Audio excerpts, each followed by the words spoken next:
ST ನೋಡ್ತಾ ಇದ್ದೀರಾ news pulse. ಈ ದಿನದ ಪ್ರಮುಖ ಸುದ್ದಿಗಳ ನ್ಯೂಸ್ ಬುಲೆಟಿನ್ಗೆ ಸ್ವಾಗತ. ನಾನು ಶಿವರಾಜ್.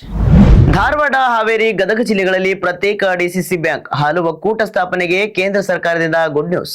ಹೌದು, ಹಾವೇರಿ ಜಿಲ್ಲೆಗೆ ಪ್ರತ್ಯೇಕ ಡಿಸಿಸಿ ಬ್ಯಾಂಕ್ ಹಾಗೂ ಹಾಲು ಒಕ್ಕೂಟ ಸ್ಥಾಪನೆಗೆ ಸಂಬಂಧಿಸಿದಂತೆ ಕೇಂದ್ರ ಸರ್ಕಾರವು ಹಲವು ಗುಡ್ ನ್ಯೂಸ್ ಅನ್ನು ಕೊಟ್ಟಿದೆ.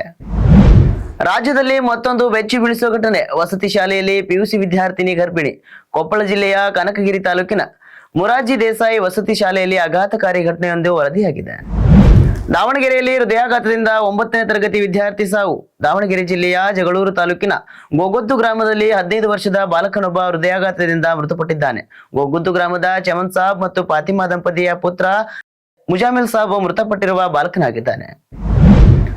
ಶಿವಮೊಗ್ಗದಲ್ಲಿ ಅಪ್ರಾಪ್ತ ಬಾಲಕನ ಕೊಲೆ ಪ್ರಕರಣಕ್ಕೆ ರಾಜ್ಯ ಸರ್ಕಾರದಿಂದ 15 ಲಕ್ಷ ರೂಪಾಯಿ ಪರಿಹಾರ ಘೋಷಣೆಯಾಗಿದೆ. ದುರದೃಷ್ಟವಶಾತ್ ಕೊಲೆಯಾದ ಅಪ್ರಾಪ್ತ ಬಾಲಕನ ಕುಟುಂಬಕ್ಕೆ ರಾಜ್ಯ ಸರ್ಕಾರವು 15 ಲಕ್ಷ ಪರಿಹಾರವನ್ನ ಘೋಷಿಸಿದೆ. ಮುಖ್ಯಮಂತ್ರಿಗಳು ದೂರವಾಣಿ ಮೂಲಕ ಪರಿಹಾರ ಸೂಚಿಸಿದ್ದು, ಶಿಕ್ಷಣ ಸಚಿವ ಮಧು ಬಂಗಾರಪ್ಪ ಅವರು ಇದನ್ನು ಅಧಿಕೃತವಾಗಿ ತಿಳಿಸಲಿದ್ದಾರೆ.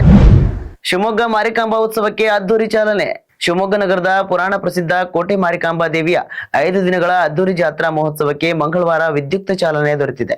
ಮೊದಲ ದಿನವೇ ಸಾವಿರಾರು ಸಂಖ್ಯೆಯಲ್ಲಿ ಸಾರ್ವಜನಿಕರು ಭಕ್ತರು ದೇವಿಯ ದರ್ಶನ ಪಡೆದಿದ್ದಾರೆ. ಇದಾಗಿತ್ತು ಇವತ್ತಿನ ಪ್ರಮುಖ ಸುದ್ದಿಗಳ ನ್ಯೂಸ್ ಬುಲೆಟಿನ್. ನಿರಂತರ ಸುದ್ದಿಗಳಿಗಾಗಿ ನೀವು ನೋಡ್ತಾ ಇರಿ ನ್ಯೂಸ್ ಪಲ್ಸ್. ಇದು ಅಸಲಿ ಸುದ್ದಿ, ನಿಖರ ವರದಿ.